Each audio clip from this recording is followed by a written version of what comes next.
같이 규약에 따라서 기도하심으로 죄를 대배를 드리시겠습니다.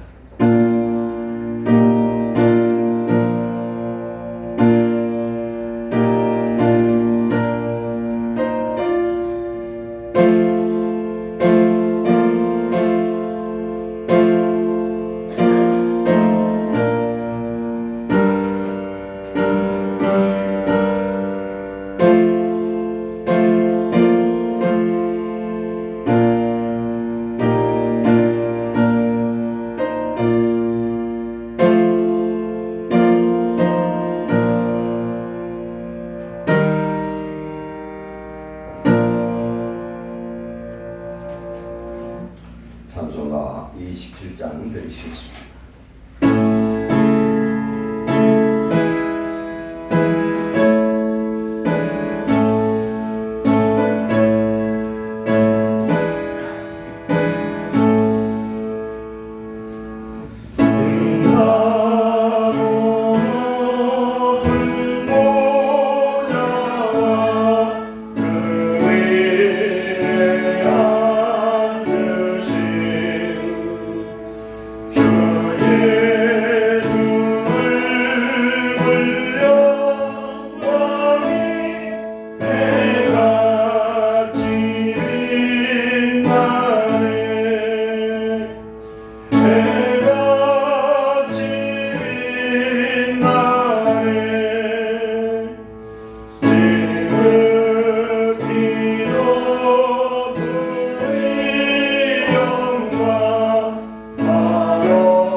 전능하사 천지를 만드신 하나님 아버지를 내가 믿사오며 그의 아들 우리 주 예수 그리스도를 믿사오니 이는 성령으로 잉태하사 동정녀 마리아에게 나시고 본디오 빌라도에게 고난을 받으사 십자가에 못 박혀 죽으시고 장사니 사흘 만에 죽은 자 가운데서 다시 살아나시며 하늘에 오르사 전능하신 하나님 우편에 앉아 계시다가 저리로서 산자와 죽은 자를 심판하러 오시리라.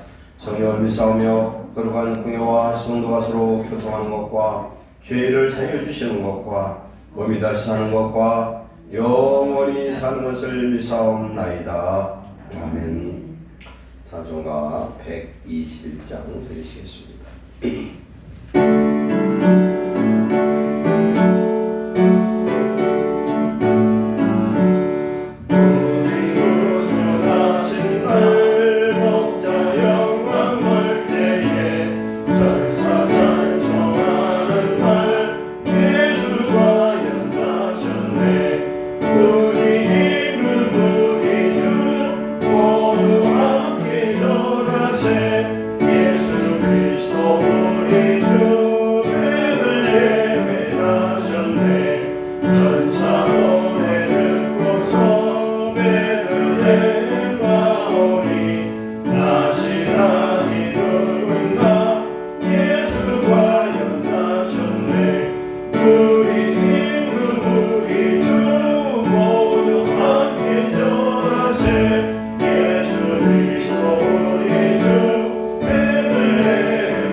임현미 집사님 대표 기도하시겠습니다.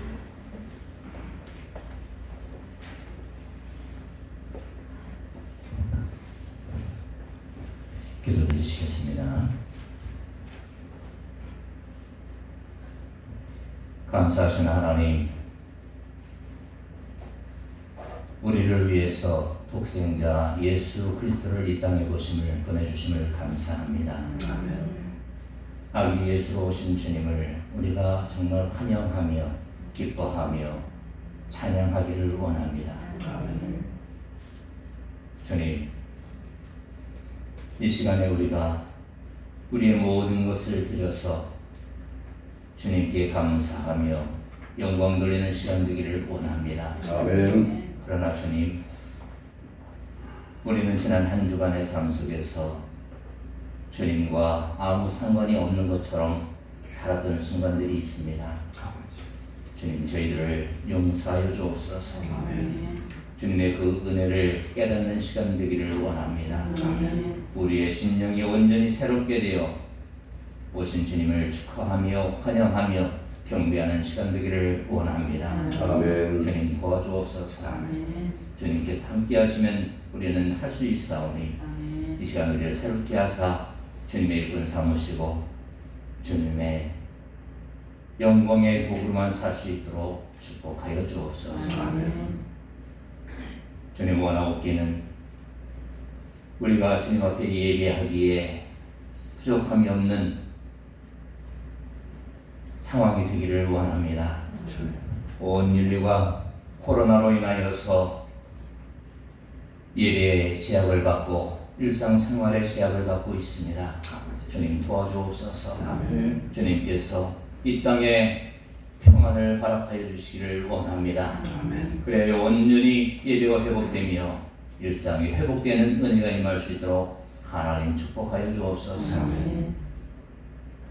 주님, 이 나라와 민족을 위해 기도합니다. 주여.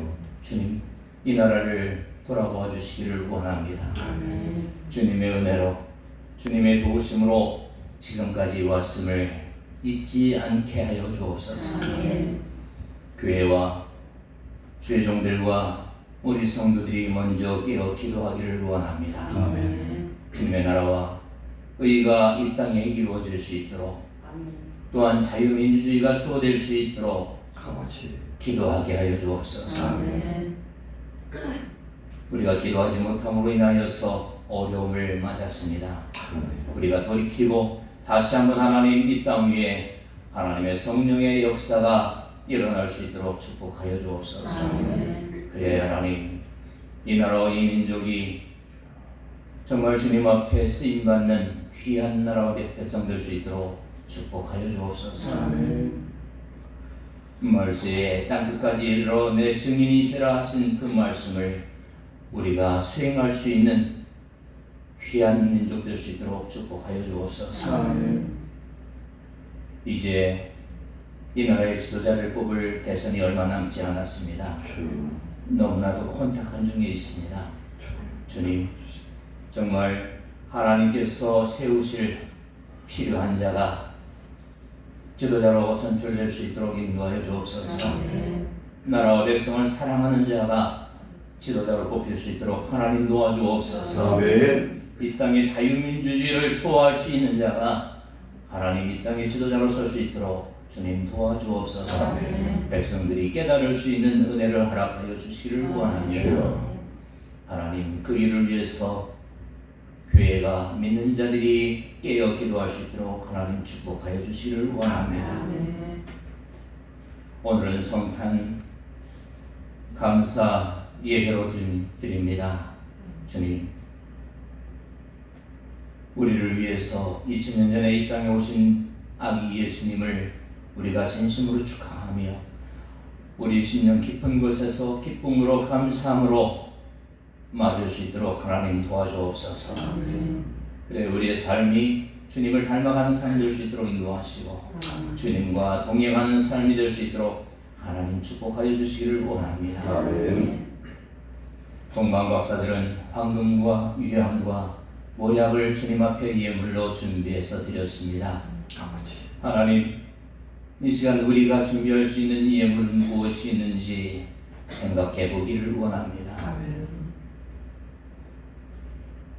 그저 주일 하루 주님 앞에 나와 예배하는 것으로 내가 하나님을 섬긴다 지부하지 않도록 주님 도와주옵소서. 우리의 온 마음을 드리게 하여 주옵소서. 우리의 온 정성을 드릴 수 있도록 주님 도와주옵소서. 우리의 시간과 물질과 열심을 드릴 수 있도록 하나님 도와주옵소서. 우리의 찬양과 입술을 통한 하나님 기도를 드릴 수 있도록 우리를 도와주옵소서. 그래야 하나님을 기쁘시게 하는 성도, 하나님을 기쁘시게 하는 교회 될 수 있도록 주님 축복하여 주옵소서. 이 시간에는 동방 박사가 드린 성탄 예물이라는 제목으로 살아계신 하나님의 말씀을 듣겠습니다. 귀한 종을 통하여서 태어나실 때에 우리의 심령같이 준비됨으로 인하여서 우리의 마음밭에 떨어져 30배, 60배, 100배 결실 맺는 귀한 말씀 될 수 있도록 하나님 도와주옵소서. 악한 원수 마귀가 틈타지 못하도록 주님 지켜주시고 온전히 성령께서 우리의 심령을 주장하여 주시기를 원합니다. 말씀을 들고 서신 귀한 목사님 주님 붙들어 주옵소서. 말씀의 능력을 더하여 주옵소서. 주님께서 귀 쓰시는 귀한 종이오니 하나님 도와주시기를 원합니다. 이 시간에 영권을 허락하여 주옵소서. 말씀의 권세를 허락하여 주옵소서. 하나님, 주님의 사역을 감당하게 하기 부족함이 없는 은혜와 능력과 지식의 말씀의 은사를, 지혜의 말씀의 은사를 허락하여 주심으로 말미암아 사랑하는 성도들 한 심령도 나오자 없이 하나님 나라에 이를 때까지 하나님 귀한 말씀으로 사랑으로 양육할 수 있도록 하나님 축복하여 주옵소서. 이 교회를 하나님 크게 성장시켜 하나님의 큰 일을 감당할 수 있는 귀한 종으로 주님 삼아 주옵소서. 온 성도가 하나 되어 하나님이 협력하여 선을 이룰 수 있도록 하나님 도와주시기를 원합니다. 이 예배의 시종 주님께 부탁하오니 주님 영광 받아 주옵소서. 예수님의 이름으로 감사하며 기도하옵나이다. 아멘.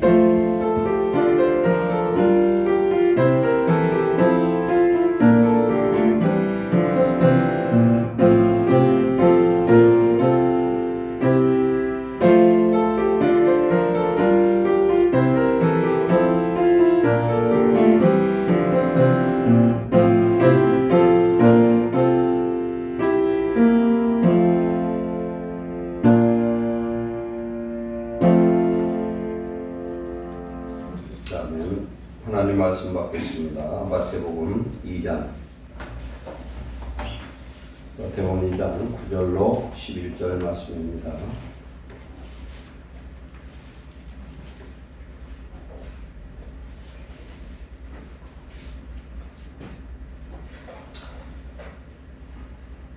마태복음 2장 1절부터 12절까지 좀 확대해서 받겠습니다.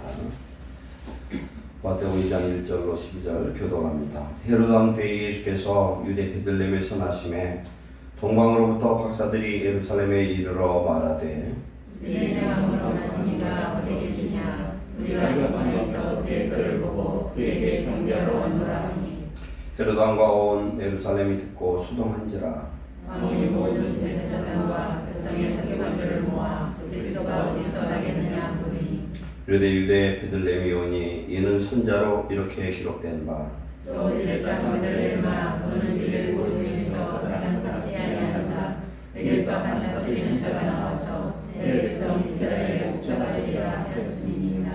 이에 헤롯이 가만히 박사를 불러 별이 나타난 때를 자세히 묻고 베들레헴으로 보내면 이르되 가서 이에 대하여 자세히 알아보고 사건을 내게 고하여 나가서 그에게 경배하게 하라. 박사들이 왕의 말을 듣고 갈새 동방에서 보던 그 별이 문득 앞서 인도하여 가다가 악이 있는 곳 위에 머물러 서 있는지라. 그들이 별을 보고 매우 크게 기뻐하더라. 집에 들어가 아기와 그의 어머니 마리아와 함께 있는 것을 보고 엎드려 아기께 경배하고 보배압을 열어 황금과 유향과 모략을 예물로 드리니라. 그들은 눈에 헤롯에게로 들어가지 말라 지시하심을 받아 다른 길로 고국에 돌아간다. 아멘. 특별 찬양으로 하나님께 영광 드리시겠습니다.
하늘의 사랑이 오셨네 온 세상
전능하신 하나님, 영존하신 아버지, 평강의 왕 되신 우리 주님이 이 땅에 오심으로 인하여 우리가 구원받고 하나님 자녀로 부르심을 얻게 하심을 감사합니다. 오늘 예배를 통해 다시 한번 우리 예수님 우리의 구주로 영접하고 영원토록 주의 자녀 되기를 원합니다. 하나님 영광 받으시고 오늘 주시는 말씀을 통하여 우리 심령에 성령의 충만함을 주옵소서. 말씀의 능력으로 임하게 하시고 예수 그리스도가 우리 안에 기쁨과 능력과 구원이 되는 놀라운 인생으로 변화되게 하옵소서. 종의 입술에 성령의 능력을 이 시간 부으사 교회의 성령의 놀라운 음성을 이 시간 전하는 시간 되게 하옵소서. 예수님의 이름으로 감사하며 기도하옵나이다. 아멘. 우리가 24일 금요일날 저녁에 성탄 전야 예배를 드렸습니다. 어제가 성탄 원래는 축하 예배를 드렸어야 되는데 3일 연속되어서 오늘 성탄 감사 예배로 하나 예배 드리고 또 2021년 마지막 송년주일 예배로 하나님께 드립니다. 우리는 예수님을 믿고 교회를 다니는 것을 우리가 오래 다니다 보면 형식화될 때가 많습니다. 형식화돼요. 그러나 제가 옛날 생각을 한번 해봤어요. 옛날 제가 예수님 처음 믿을 때가 1977년인가 그렇게 됐던 것 같아요.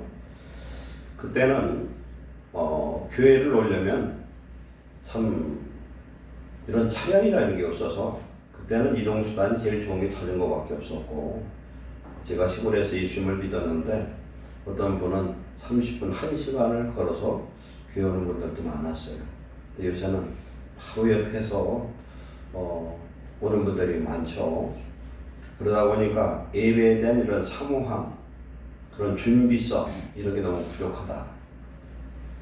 근데 오늘 우리 동방 박사가 드린 그 세 가지 성탄 선물에 대해서 오늘 봤는데 우리가 성탄 전야 예배에 있다는 어떤 목자들의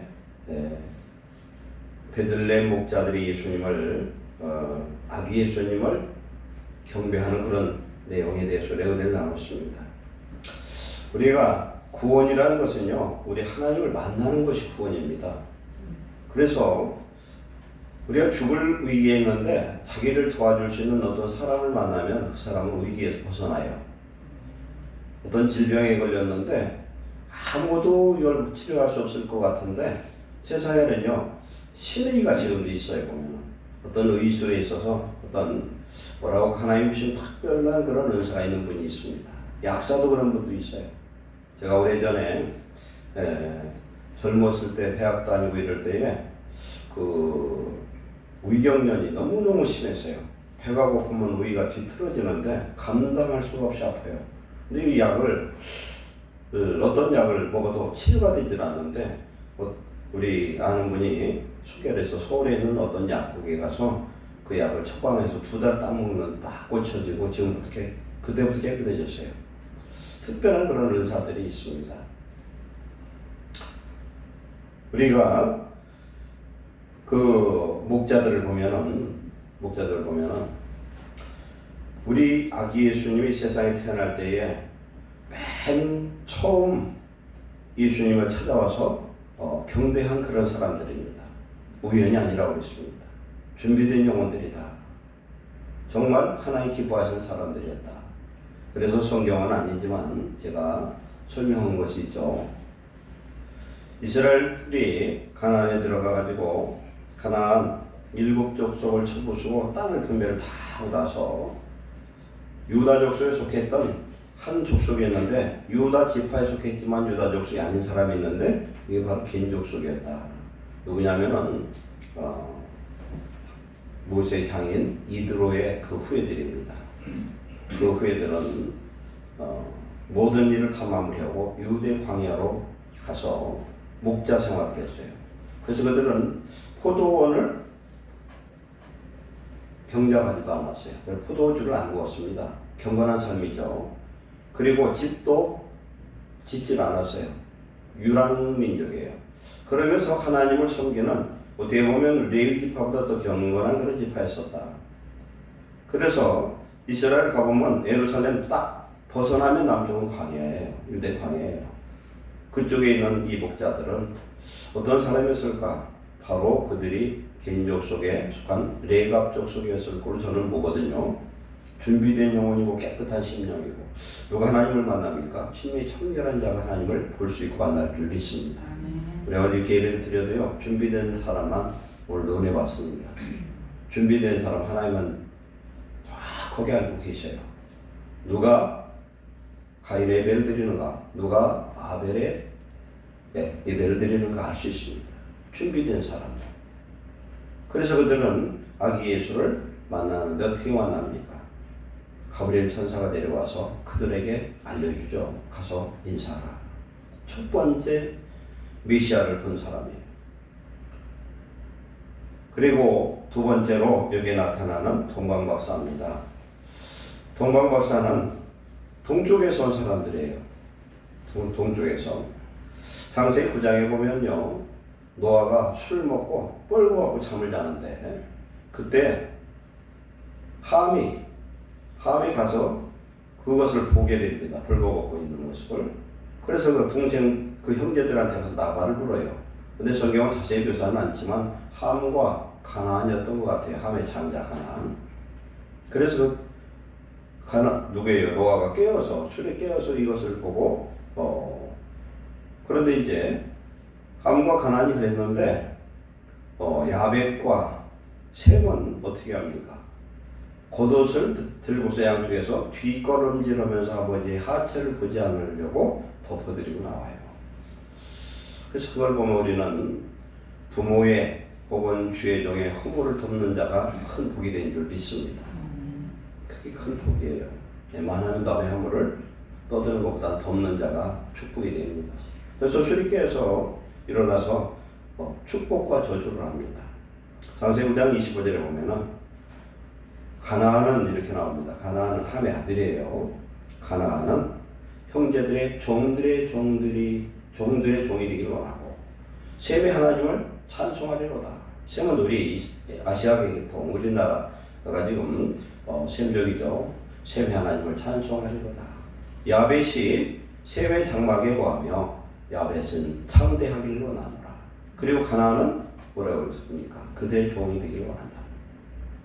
가나안 족속 그래서 셈의 후손인 누굽니까? 이스라엘의 12지파의 그 족속들이 가나안 7 족속을 정복하는 역사 거기서 나타나는 겁니다. 하나님을 찬양하는 사람. 그런데 창세기 또 10장에 보면 이런 말씀이 있어요. 셈의 후손들 중에서 벨렉과 욕단 두 형제가 나타납니다. 셀라의 두 아들이 있는데 벨렉은 아브라함의 선조예요. 욕단은 아들이 13명이 있는데 동방으로 동쪽으로 이주하게 됩니다. 그래서 여러 가지 그 고대사를 연구를 한 사람들의 보고에 하면은 우리 한민족이 이 동이족이 욕단의 후손 단군이라 이렇게 해석하는 분들도 많습니다. 그런가 하면은 또 제가 여러 번 강단에서도 말씀했겠지만 우리나라 가야 때, 신라의 초대 왕이 김수로 왕이죠. 김수로 왕은 여러 가지 역사적 고증을 볼 때에 유대인이라 하는 증거들이 또 있어요. 유대인이다. 그리고 이번에 문재인 대통령이 인도에 가서 무슨 일을 했냐면요. 인도 아유타국에 해당되는 그쪽에 가서 인도 수상과 더불어 거기서 뭔가를 기념비를 세우고 그런 거 뭘 한 것 같더라고요. 왜 그러냐면은 김해 김씨의 시조가 누구냐? 김수로왕이에요.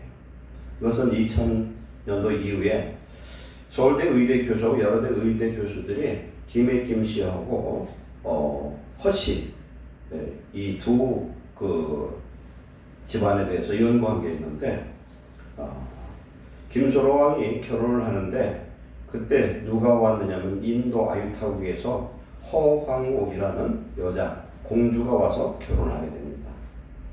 제가 이런 얘기하면 이게 저기 옛날 전설적인 얘기를 하는가 이렇게 생각할지 몰라도 여러 가지 근거적 학설 글들이 있어요. 그래서 그 고분을 통해서 그 뼈에서 나오는 그걸 연구를 해보니까 이 허씨 가문, 김씨 가문에서 인도의 혈통이 그게 연구되어서 증명이 되어 있습니다. 그래서 김해 김씨들은 자주 그 인도에 간다고 그래요. 문재인 대통령 노크에 가서 그것 때문에 그랬고 인도와 한국 정상이 만나면 꼭 그 얘기를 하는 거예요 지금. 그래서 주한 인도 대사가 오면 꼭 어디를 가냐면 김해 김씨 거기를 꼭 방문한다고 그래요. 제가 왜 이 말씀을 드리냐면은 이 당시에 동방박사들은 어디서 왔냐면 동방에서 왔다는 거예요. 샘족이에요. 야벳도 아니고 한족도 아니고 샘족이에요. 멀리서 왔어요. 이 일로 인해 가지고 이 동방박사들은 어떻게 왔느냐면 별들을 보고 왔습니다. 메시아의 별들. 우리 창조과학회 김명현 박사가 강의한 내용을 보면요. 예수님의 그 메시아 별이 그게 지금 우주과학에서 이걸 컴퓨터를 통해서 시뮬레이션 그대로 나타난다는 거예요. 그럼 하나님께서요. 메시아 되신 예수님을 이 땅에 태어나는데 하나님이 정확한 계획하에 그 타이밍에 맞게 예수님의 별이 나타나고 동방에 있는 세 박사가 어딘지를 모르겠어요. 그러나 성경에 보면은 동방 박사가 갖고 나서 어떻게 됩니까? 헤로드 왕이 유대의 왕이 태어났다고 하니까 자기의 왕위를 뺏길 것을 두려워해가지고 2살 이하의 아이들을 전부 죽여버립니다. 그렇죠? 2살 이하라고 그러면은 어떻게 되겠어요? 예수님 태어났던 그 시점이 언제냐? 메시아 별이 나타나는 것을 보고 그들이 출발한 시점이에요. 그러면은 출발하기 이전에 이 동방 박사는 어떤 상황이었냐? 경건한 사람들이었을 것이다. 별들을 보고 하나님의 뜻을 알았던 사람들이다. 그러면 제가 한번 계산해 봤어요. 우리가 잘 아는 신라에 뭐가 있어요? 첨성대가 있잖아요. 첨성대 높이야 별건 아니지만 그런 별을 연구했다는 내용입니다. 그래서 이 성경 학자들은 두 가지를 보고 있습니다. 이 동방 아주 먼 데서 왔으면 이 대한민국밖에는 없고, 그 다음에 저 바벨론 이쪽으로 하는데 그러면 거의 몇 달 안 걸리거든요. 해봐야 시간이 얼마 안 걸리죠. 먼 거리에서 이렇게 왔다 보는데 좀 전에 제가 말씀드린 대로 김수로 왕이 유대인이었고, 그 다음에 인도에서 온 허황우도 유대인이에요. 유대인 집성촌이에요. 우리가 이스라엘 과거 역사를 보면은 주전 722년, 주전 586년에 북이스라엘과 남유다가 멸망하고 이스라엘 사람들이 전부 다 흩어집니다. 노예로 잡혀가기도 하고 디아스포라 유대인이 돼가지고 전 세계로 흩어지는 그런 계기가 됩니다. 그래서 보면은 유대인들의 집성촌이 굉장히 많았어요. 그래서 지금 이런 과거의 역사를 이렇게 돌아보면은 얼마든지 가능한 거예요. 이들이 와서 먼 데서 왔는데 적어도 1년 이상 걸어서 왔을 거리라고 가정해보면 한국일 수도 있어요. 제가 계산해 봤더니 이스라엘까지요, 한국에서 비행기 항로로 얼마냐면 8,284km 정도 돼. 그래서 지도를 한번 봤더니 한 1.3배 정도 육로로, 그 당시도 실크로드가 있었으니까 왕래가 사람들이 다닐 수 있는 길이 있었거든요. 그걸 한 1.3배 정도 했더니 한 11,000km 정도 되더라고요. 그래서 하루에 한 25km 정도. 이스라엘 사람들은 하루 길을 32km로 따지는데 하루 20에서 25km 정도 걷는다면은 한 1년하고 몇 달 정도 걸으면 거기까지 올 수 있는 거리예요. 이런 거리야. 제가 아까 말씀드렸죠. 옛날에는 예배를 드릴 때 많은 시간을 걸어서 오고 그렇게 힘써서 왔거든요. 근데요, 하나님 앞에 예배를 드릴 때 그렇게 정성을 다하고 시간을 들여서 준비해서 미리미리 출발해서 오는 사람들은 꼭 은혜 받는 줄 믿습니다. 근데 옆에 살아 바로 옆에 한 발짝밖에 안 되는 사람들이 지각을요, 대체로. 그렇죠. 동방 박사가 이렇게 준비했다는 것은 이미 그들은 준비된 영혼이에요. 하나님 아는 사람이에요. 이들은 누구냐? 유대인들입니다. 유대인이 아니고선 여기 와서 말이 통하지를 않았죠. 디아스포라 유대인 중에서 하나님의 얘기된 경건한 종이고, 그 다음에 창세기 1장 14절에 보면요, 하늘에 궁창에 있는 별들을 통해서 해와 달과 별을 통해서 하나님이 뭘 이루십니까? 하늘의 궁창에 광명체들로 낮과 밤을 주관하고 징조와 계절과 날과 해를 이루게 하라 그랬어요. 징조, 가장 큰 징조, 메시아가 탄생하는 징조를 하나님은 별을 통해서 보이신 줄을 믿습니다. 하나님은 하셔요. 그리고 종말의 때도 하나님이 우주를 통해서 징조를 보이고 예수의 재림을 보이실 줄로 믿습니다. 그러면은 적어도 1년 이상을 걸어서 오고, 이 선물, 오늘 말씀한 대로 황금과 유향과 모략을 예물로 그때 준비한 게 아니라 준비하고 있었을 것 같아요. 우리가 예언의 은사를 받은 분들 통해서 우리가 기도하다 보면요, 하나님이 우리를 정확하게 보시는 걸 알 수가 있습니다. 예언을 통해서 여러분에게 주시는 그런 예언의 말씀도 있어요. 그건 지나고 가지 마시고, 하나님이 성령으로 주시는 예언은 하나님 주시는 그런 비전인 줄 믿습니다. 그러면은 준비된 영혼들에게 별자를 통해서 징조를 보이셨고, 그들을 통하여서 메시아를 경배할 수 있도록 1년이란 긴 기간을 위험을 무릅쓰고 힘들고 고달픈 인생을, 그런 삶을 시간을 거쳐서 메시아를 예배하러 경배하러 온 이 사람들의 마음은 어땠을까? 시편에 보면요, 성전에 올라간 노래들이 있습니다. 노래들을 보면은 예루살렘으로 돌아가는 성지순례를 하기 위해서 가는 그들의 가슴이 벌렁벌렁 뛰는 거예요. 사모함 때문에, 감사함 때문에. 우리가 이런 예배를 드리는 축복자 되시기를 축원합니다. 마서 앉았다 가는 게 아니라 가슴 떨리는 그런 교감, 성령이 주시는 감동, 그런 기대, 그런 은혜, 이들은 얼마나 가슴 떨렸을까? 우리의 영적으로 이 시간 한번 느껴보시기 바랍니다. 하나님이 특별히 세 사람을 선택을 했어요. 동방 먼 곳에서 메시아가 태어날 것이고, 그 별들을 각자 보고 같이 왔는지, 다른 지역에서 그 별을 보고 왔는지가 모르겠으나 분명한 건 하나님의 계시와 하나님 준비된 영혼이었다는 거예요. 그렇게 이 사람들이 와서 유대 땅에, 지금 예루살렘에 가까이 왔는데 별이 없어졌어요. 없어졌으니까 베들레헴에 들어가서 뭐라고 얘기합니까? 유대인의 왕으로 태어나신 분이 어디 있냐? 그때 이 소리를 헤롯이 듣고 뒤집어진 거예요. 이 헤롯은 어떤 헤롯이냐면 대헤롯인데요. 이 사람은 자기 왕권 때문에 아내도 죽이고 아들도 죽였던 아주 포악한 왕이에요. 그런 사람이에요. 그런데 유대인의 왕이 태어났다고 그러니까 난리가 난 거예요. 그래서 너희가 보고 경배하고 나한테도 얘기해줘라 했는데, 꿈속에 세 박사들한테 헤로데 가지 말고 곧바로 네 갈 길로 돌아가라 했더니, 가고 나서 네 뒤에 보면은 어떻게 됩니까? 아이들을 전부 다 2살 이하의 좌우의 아이들을 다 죽여버리잖아요. 그리고 예수님은 애국으로 피하게 되죠. 그래서 동방박사의 그 설레임과 사모함과 성령의 충만한 은혜로 예수님 얼굴 보는 것 자체가 뭐예요? 그게 예배고 경배인 줄 믿습니다. 하나님을 만나는 거예요. 메시아를 만나는 게 이 사람들의 구원의 그런 확증이에요. 우리의 구원은 어디서 이루어집니까? 우리가 죽어서 천국에 가서 우리 여호와 하나님 보좌 앞에 서는 것이 구원의 종착지인 줄 믿습니다. 그거예요. 오늘 이 자리에 하나님의 성령이 함께 하시고 하나님을 만나면 이 자리가 구원의 장소가 될 줄 믿습니다. 그래서 동방박사의 마음으로 오늘 예수님을 환영하고 경배하고 하나님 앞에 감사하는 귀한 시간 되시기를 축원합니다. 메시아는 어디서 태어나야 됩니까? 베들레헴에서 태어나야 돼요. 오늘 말씀처럼 미가서 5장 2절에 뭐라고 말씀합니까? 유대 땅 베들레헴아, 베들레헴 에브라다야, 너는 유다 골 중에 지극히 작을지라도 내게로 이스라엘을 다스릴 목자가 나올 것이다. 반드시 베들레헴에서 나야 돼. 베들레헴은 어디입니까? 베들레헴은 다윗의 고향입니다. 생명의 떡집이에요. 생명의 떡 대신 예수님이 베들레헴에서만 꼭 태어나야 되는 거예요.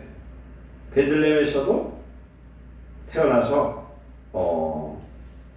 어디입니까? 베들레헴의 여관의 바구간에서 짐승 같은 이 세상 모든 중생을 살리기 위해서 우리 예수님이 태어나신 줄로 믿습니다. 그래서 그 예수님을 만나서 이 세 박사들은 그 아기와 그 어머니 마리아가 함께 있는 걸 보고 엎드려 경배했다. 그렇게 말씀합니다. 베들레헴의 목자들이 만났던 예수님은 갓 태어난 예수님이세요.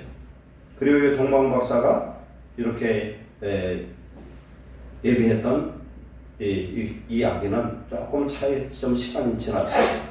그 자리가 아니죠. 그 자리가 아니라 베들레헴의 어떤 집에서 있는 상태였죠. 그래서 오늘 동방 박사 세 사람이 우리 예수님께 드린 그 예물을 통해서 우리는 다시 한번 생각하고 은혜를 받고자 합니다. 여러분 잘 아실 거예요. 크리스마스 선물 마지막 입시의 작가 오헬리가 지은 크리스마스 선물이 있습니다. 마태복음 2장 동방 박사들이 아기 예수께 드린 선물을 배경으로 쓴 작품인데 이 원래 이 사람이 지은 그 원제가 뭐냐면 동방 박사의 선물로 이렇게 표기되고 있답니다. 어느 부부가 있어요. 그런데 너무너무 가난해. 그 집 전 재산이 $1 87센트. 지금으로 보면 우리나라 돈 한 2,000원 정도 될까요? 이게 전 재산이야. 그런데 이 가난한 부부는 너무너무 서로 사랑하는데 크리스마스 때 선물을 하고 싶어요. 무슨 선물을 하죠? 남편은 시계줄 없는 시계를 갖고 있고 이 아내는 뭘 갖고 있어요? 아름다운 머리털을 갖고 있어요. 그래서 각자 선물을 하려고 합니다. 남편은 시계를 팔아서 아내의 빚을 사주고 싶고 그 다음에 아내는 자기의 그 예쁜 머리털을 잘라서 남편의 시계줄을 사고 싶은데 각자 팔아보니까 어떻게 돼요? 필요가 없어졌죠. 머리를 잘라서 시계줄을 사줬더니 시계는 팔아서 없어요. 그렇지 않습니까? 머리빗을 사업받더니 아내의 머리가 없어요. 어떻게 보면은 서글픔 같지만 얼마나 아름다운 사랑인가. 이러한 선물을 우리 예수님께 드린다면은 우리 예수님 얼마나 기뻐하실까 생각해 봅니다. 우리의 진심과 정성이 달려있는 그런 예물을 우리 예수님께 드릴 수 있는 저와 여러분 되시기를 축원합니다. 그래서 예배는 준비가 되어야 됩니다. 준비가 돼야 돼요. 그래서 준비된 마음과 준비된 정성, 준비된 예물이 필요한 겁니다. 예를 들어서 여러분이요 그런 적이 좀 있을 거예요. 감동이 와서 하나님께 특별한 것을 하고 싶어요. 그래서 정말 사모함으로 어렵게 특별한 것을 준비를 했어요. 그런데 특별한 것을 준비한 그 사람이 예배에 지각을 한다거나 예배에 정성이 떨어지거나 그런 일은 빠지거나 그런 일은 절대 없을 거예요. 그날은 가슴이 설레요. 그렇죠? 하나님 앞에 막 드리고 싶은 그런 감동 속에서 뭘 드린다면은 그 예배가 정말 기쁠 줄로 믿습니다. 이런 예배가 오늘 동방 박사의 그런 예배로 선물이 될 줄로 믿습니다. 첫 번째 황금을 드렸거든요. 우리가 해마다 드리는 말씀이라 여러분 아시겠지만 한 번 드리고 은혜 받으시기를 축원합니다. 황금은 예수님께서 만왕의 왕이심을 나타내는 예물이에요. 그래서 옛날은 고대 왕들에게 나아갈 때는 꼭 황금을 예물로 드립니다. 황금을. 왕을 예표하는 것이 바로 황금이다. 열왕기상 10장 10절에 보면은 솔로몬 왕에게 저쪽 아프리카에 있는 스바이 왕이 예물을 바리바리 싣고 왔는데 그때 금 120달란트를 갖고 왔대. 한 달란트가 34kg인데 120달란트가 얼마냐면 4톤이에요. 대단한 거예요, 지금. 4톤이면. 그럼 낙타 수십 마리가 싣고 올 정도의 그런 금을 싣고 왔는데, 제가 한번 계산을 해봤어요. 이거 얼마나 되나 했더니, 돈당 한 5만 원 할 거예요, 요새. 20만 원씩 쳐도 오늘날 돈으로 2,200억이요. 어마어마한 것이에요. 솔로몬이 존귀한 왕이었다는 거예요. 그래서 황금을 드렸다는 건 예수 그리스도가 왕이라는 그런 것을 의미하는 줄로 믿습니다. 예수님은 무슨 왕이에요? 왕중 왕입니다. 만왕의 왕, 만주의 주 되시는 예수님인 줄 믿습니다. 세상 모든 군왕을 통치하고 역사를 주관하는 그런 창조주 하나님이신 줄로 믿습니다. 그 하나님이 사람을 이 땅에 오셔서 우리를 구원하시기 위해서 십자가에 달려 죽으시고 부활해서 승천하시고 다시 오시는 심판자이신 줄 믿습니다. 그 예수님 우리가 알아야 된다. 그 예수님으로 생각하고 우리가 예배를 드릴 때 우리 예배가 살아날 줄 믿습니다. 청와대만 갈라도 미리 가서 준비하고 그냥 예식하고 그렇게 하잖아요. 근데 만왕의 왕 되신 우리 예수님을 경배하는 그런 마음이 우리 안에, 그런 동방과 같은 마음으로 예배를 드린다. 얼마나 우리는 행복하고 축복이겠습니까? 그래서 우리 예수님은 왕이지만 무슨 왕입니까? 세상을 다스리는 왕이시기도 하지만 사람들의 마음을 다스리는 왕이신 줄 믿습니다. 칼과 창이 아니라 사랑을 통치하시고 평강의 왕인 줄 믿습니다. 예수님께서 오신 목적은 마귀에 사로잡힌 자들을 풀어서 하나님 나라의 백성이 되게 하려고 이 땅에 오신 줄로 믿습니다. 계시록 1장에 보면은 예수님을 뭐라고 표현하냐면 충성된 증인이다. 왜 충성된 증인이냐? 천국을 알려주러 오셨어요. 구원의 길을 우리에게 알려주러 오신 줄로 믿습니다. 그래서 우리 모두는 이제 하나님 나라의 백성이 되어서 우리 예수 그리스도를 나의 왕으로 고백하는 성도 되시기를 축원합니다. 우리가 주기도에 보면은 나라가 임하시오며 뜻이 하늘에서 이루어진 것 같이 땅에서도 이루어지이다 이렇게 합니다. 우리는 하나님의 나라를 기다리는 사람입니다. 오늘 하나님 나라를 우리의 마음속에 소유하고 누리시는 축복자 되시기를 축원합니다. 하나님의 자녀는 하나님 나라를 소유해야 돼요. 그래서 마태복음 1장 33절에 너희는 먼저 그 나라와 그 의를 구하라. 그리하면 이 모든 것 구하지 않은 의식주도 다 해결해 주시리라. 살아계신 하나님이 우리의 인생을 통치하시고 나의 왕 되시다면 우리는 아무 염려할 것이 없을 줄 믿습니다. 전능하신 하나님, 전지하신 하나님, 무엇이든지 이루어 주시는 하나님이 우리와 함께 계시고 이제 우리가 남은 것은 예수님의 재림의 심판만 남아있는 상태입니다. 그래서 오늘 우리가 예수님께 동방박사는 황금을 드렸는데 황금은 가장 귀한 것을 드린 것이고 왕으로서 대접하는 그런 예물이었다는 것을 우리가 아시기 바랍니다. 그러면 저와 여러분은 무엇을 드려야 되느냐? 우리도 황금은 아니지만 하나님 예배할 때에 빈손으로 나오지 마시고 준비된 그런 귀한 예물을 드릴 수 있는 축복 받으시기를 축원합니다. 하나님께 드린다는 건 얼마나 축복인지 몰라요. 이것은 헌금에서 하나님이 뭐 헌금하라 11조다 그런 게 아니라 여러분이 진짜 하나님 앞에서 은혜를 받아보면요 드린다는 게 얼마나 축복인지 알 수가 없어요. 아무나 못 드려요. 그런 마음, 그런 믿음 있어야 드리는 거예요. 근데 하나님은 우리의 물질을 빼앗는 하나님이 아니셔요. 우리가 씨앗을 심지 않으면 열매를 거둘 수가 없어요. 예를 들어 사과씨 하나를 심었어. 그런데 그게 몇 백을 거둡니까? 수만 배도 더 거둬요. 해마다 가지가 찢어지게 열리고 또 열리고 또 열려요. 이게 하나님 축복이에요. 만왕의 왕 되신 하나님께 우리 예수 그리스도께 우리가 심을 때 어떻게 예배로 하나님 앞에 드릴 때 우리의 준비된 마음과 준비된 예물을 드리시기를 축원합니다. 그리고 이 금이라는 것은 뭘 뜻하느냐? 정금 같은 믿음을 뜻합니다. 성막을 하나님의 계시로 말미암아 만들 때에 성막에 여러 가지 기구들이 다 있지만 전부 다 뭘로 만드냐면 조각목으로 만들었어요. 우리가 생각할 때는 쪼각쪼각 난 나무다 그런 게 아니라 나무 이름이 조각목이에요. 시띠나무예요. 그건 별 볼 일 없는 아카시아 나무 종류에 그 비일이 틀려져 가지고 이새를 가보면 느껴져요. 나무가 올곧은 나무 하나도 없어요. 광야에 이런 여름에 우기가 되면은 비가 와요. 비가 오고 그렇지 않으면 바짝 말라. 그러면 그런 계곡 사이사이에 이 시티나무 가끔씩 있더라고요. 있는데 한 번 비 오고서 비가 언제 올지를 모르니까 이 뿌리가 얼마까지 되냐면 한 100m 이상 깊이 내려간대요. 뿌리가 굉장히 깊이 들어가요.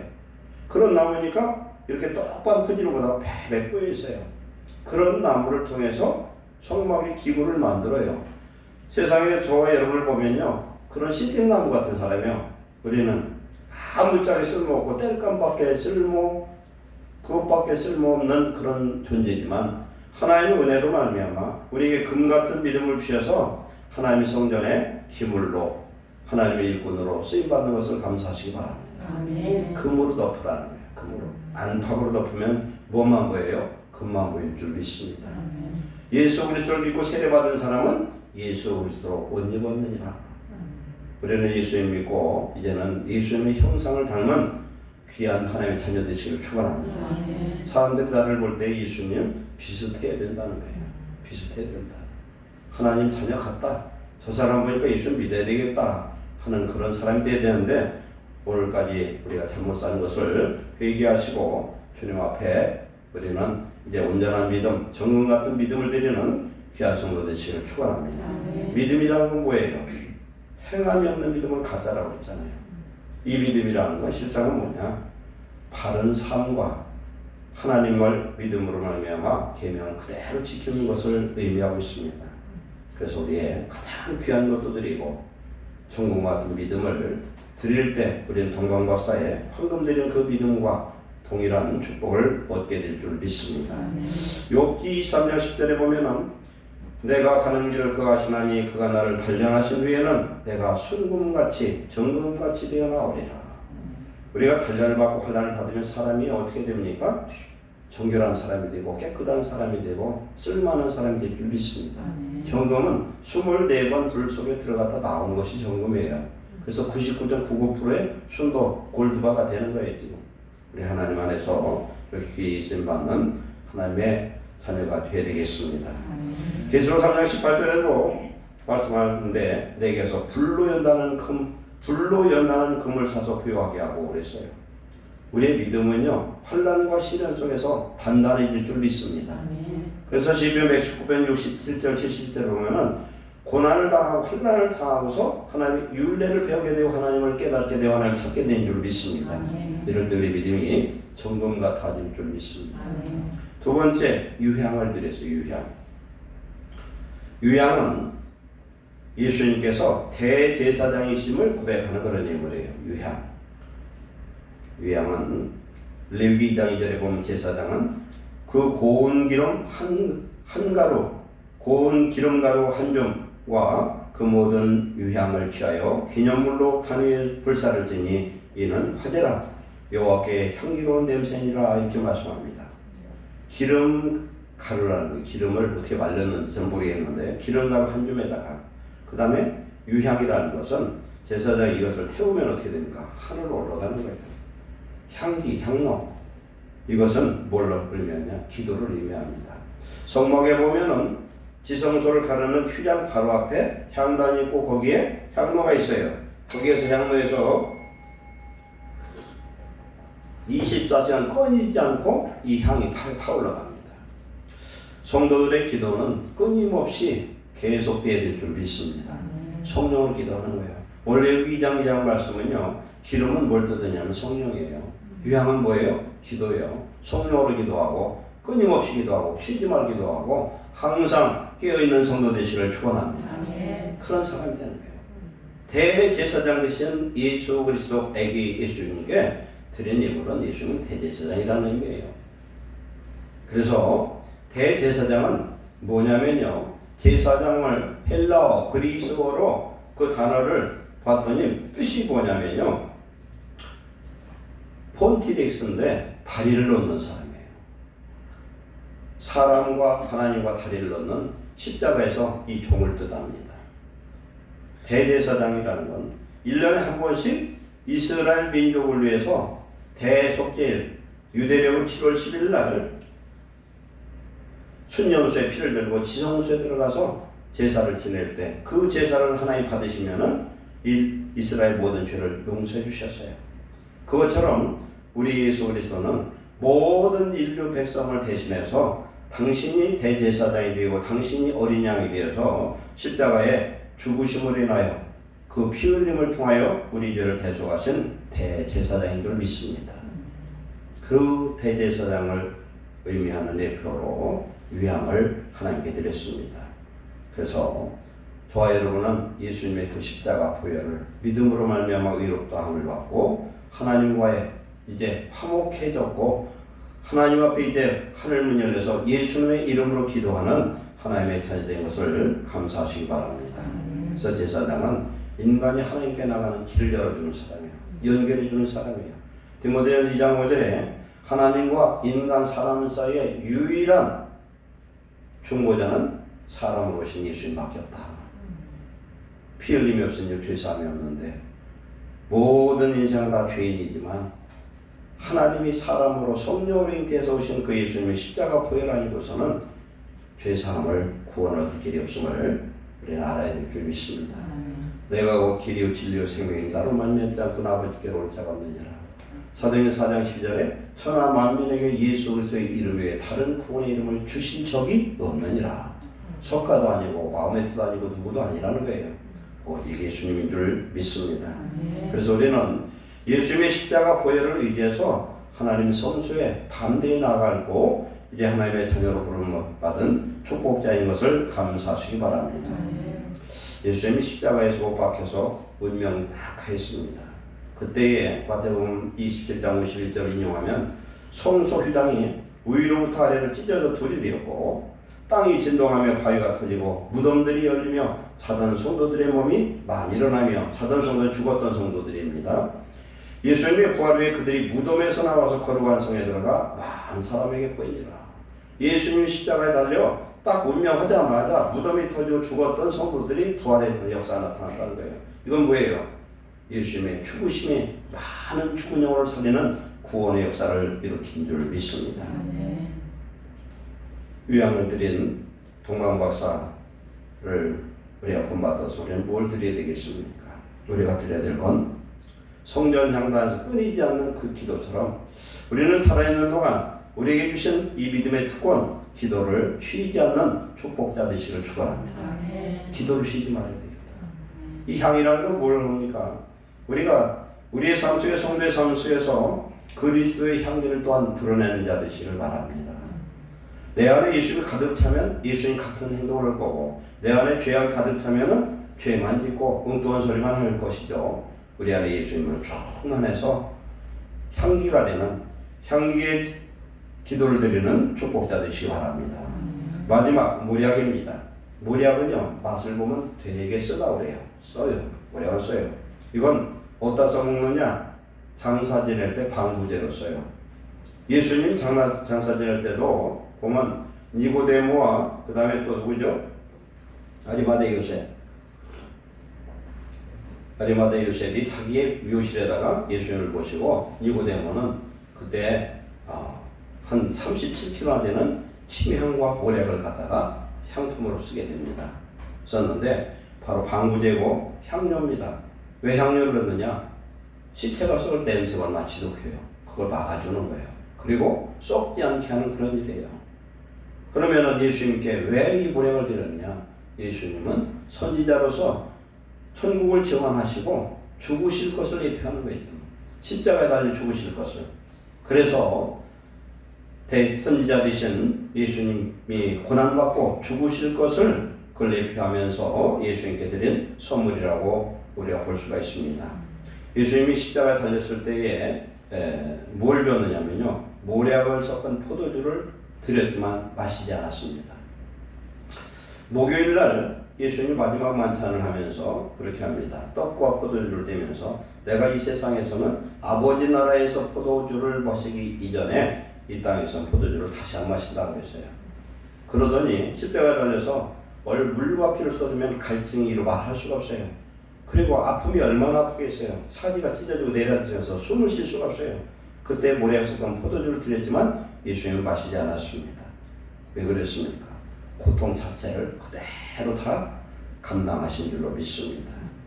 그래서 바로 이 보약은 죽음을 의미하는데 우리가 우리 예수님께 드려야 될 것은 무엇이냐? 우리도 주를 위해서 고난도 받고 죽기까지 충성하는 성도 되시기를 축원합니다. 그래야 성령 받아야 할 수 있어요. 우리는 구원의 복을 받았는데 예수님께 아무것도 드리는 게 없어요. 그러면 이건 잘못된 거겠죠. 우리가 주님 앞에 많이 드리면 드릴수록 천국에서 우리의 상급과 면류관과 귀한 그런 하나님의 축복이 있을 줄로 믿습니다. 계시록 2장 10절에 내가 죽도록 충성하라. 그리하면 내가 생명의 관을 내게 주리라. 하나님 우리의 죽도록 충성한 자를 하나님은 알아주십니다. 땅에서도 복을 주시고 영원한 축복을 주실 줄로 믿습니다. 베드로전 4장 1절 말씀에 그리스도께서 이미 육체의 권한을 받으셨으니 너희도 같은 마음으로 갑옷을 삼으라. 이는 육체의 권한을 받은 자는 죄를 붙였음이니 그랬습니다. 예수님이 육체의 권한을 받은 것처럼 우리도 육체의 권한도 받고 죽도록 충성하는 자가 될 때에 하나님의 놀라운 은혜와 능력이 우리와 함께 하실 줄로 믿습니다. 그래서 우리 예수님은 사람으로 오셔서 가장 비참하게 태어났어요. 마구간에 태어났습니다. 가장 비참한 십자가의 형벌을 당해서 죽으셨습니다. 이 세상 가장 갓난신고 고통을 다 겪어보셨어요. 그러면 우리는 예수님께 기도할 때 어떤 기도를 해도 우리 예수님은 친히 당하셨기 때문에 경험해 보셨기 때문에 우리의 마음과 우리의 형편을 헤아리실 줄로 믿습니다. 이런 예수님이 부에서 성령으로 다시 우리 속에 오셨습니다. 2000년 전 오셨을 때에 베들레헴 목자들이 경배했고 동방박사가 먼 거리를 1년이 넘는 그 거리를 준비하면서 예수님을 찾아서 경배한 것처럼 그들보다도 우리는 더 복된 사람이에요. 왜 그러냐? 예수의 모든 사역을 알고 십자가를 죽으셨고 부활해서 오늘 믿는 저와 여러분들의 마음속에 보혜사 성령으로 오셔서 우리의 왕이 되신 줄 믿습니다. 우리의 대제사장이 되신 줄 믿습니다. 우리에게 모든 걸 깨닫게 하는 선지자로서 성령으로 오늘 우리 속에 와 계심을 믿습니다. 그래서 주님을 우리는 경배하며 주님 앞에 영광 돌릴 때 우리 인생 속에서 하나님을 영광 돌리는 놀라운 축복자 되실 줄 믿습니다. 기도하겠습니다. 사랑하는 하나님 감사합니다. 우리 예수님 2000년 전 베들레헴 마구간에서 오셨고 성장하여 공생애를 마치고 십자가에 못 박혀 죽으신 후에 3일 만에 부활하시고 40일 동안 제자들과 함께하다 승천하시고 다시 오시리라 했습니다. 그리고 예수님은 부활하사 세계 모든 믿는 자들에게 성령으로 오셔서 오늘도 우리와 함께하시고 나의 왕이 되시고 나의 대제사장이 되시고 나의 선지자 되시고 나의 주가 되심을 감사합니다. 우리 예수님을 위해서 고난도 당하고 죽도록 충성할 수 있는 믿음의 성도 되도록 우리를 강건케 하여 주옵소서. 우리가 주님과 함께 하시고 주님께 늘 이 세 가지 예물을 드릴 수 있는 거룩한 성도 되게 하여 주옵소서. 예수님의 이름으로 감사하며 기도하옵나이다. 아멘. 찬송가 115장 드리시면서 준비하신 예물 드리겠습니다.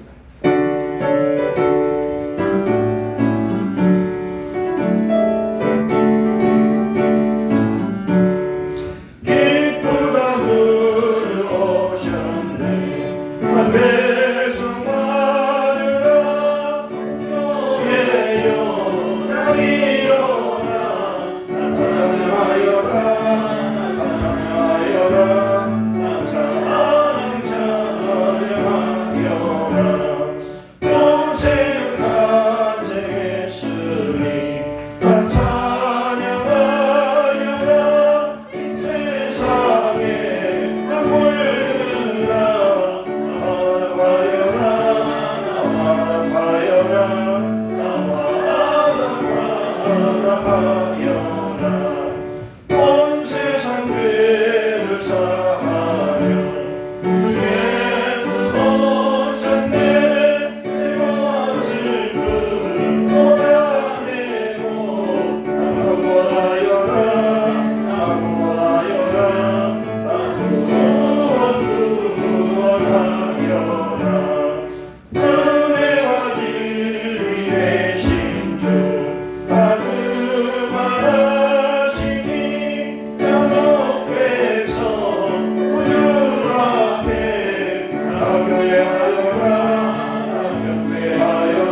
귀한 것 구별하여 드렸나이다.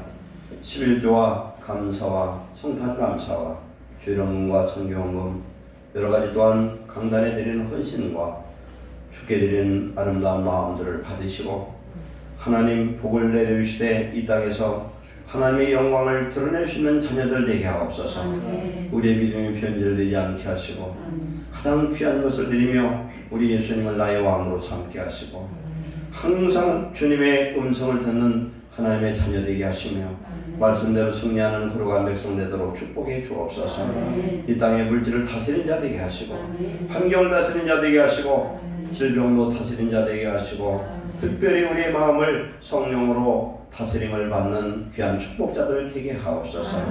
드린 모든 힘을과 중심 위에 하나님 복의 복을 더하사 이 땅에 산동안 많은 것으로 영광 돌리게 하시고 우리의 형제와 이웃을 돕는 자 되도록 축복해 주옵소서.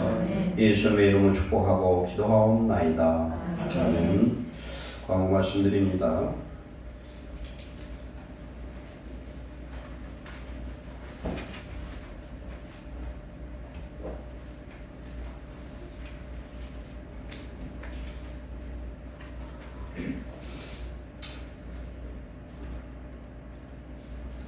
제가 동영상을 좀 몇 번 보내드렸었는데 이것이 행복입니다. 찬송 틀을 수 있어요? 지금 못 틀죠? 예, 광고 우선 드리겠습니다.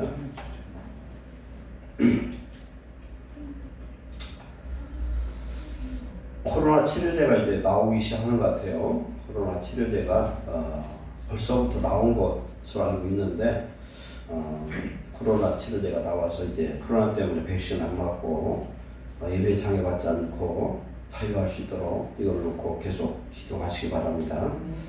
국가의 지도자 그 다음에 신앙의 어떤 자유가 훼손되지 않도록 교회가 기도하지 않으면 우리가 잘못 묶일 수 있습니다. 꼭 기도해서 이겨낼 줄 믿습니다. 12월 31일 날 금요일입니다. 11시에 송구영신 예배가 있고 그 다음에 10가지 기도 제목도 쓰시고 신년 축복 말씀 제비 뽑고 가정별로 축복 기도를 합니다. 꼭 참석해 주시기 바랍니다. 그 다음에 22년 1월 봉사위원 안내는 이기자, 강호기현, 헌금, 이경희, 정숙 집사님입니다. 그리고 22년 첫 주 1월 2일은 신년 축하 예배로 하나님께 드리시겠습니다. 그리고 이것은 행복입니다. 이것은 제가 어디 유튜브에 올려놓을게 단톡방에 그렇게 하겠습니다. 다 같이 일어서셔서 예수님의 눈물 찬송하시고 축도로 마치겠습니다.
예수님의 아픈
기도하시겠습니다.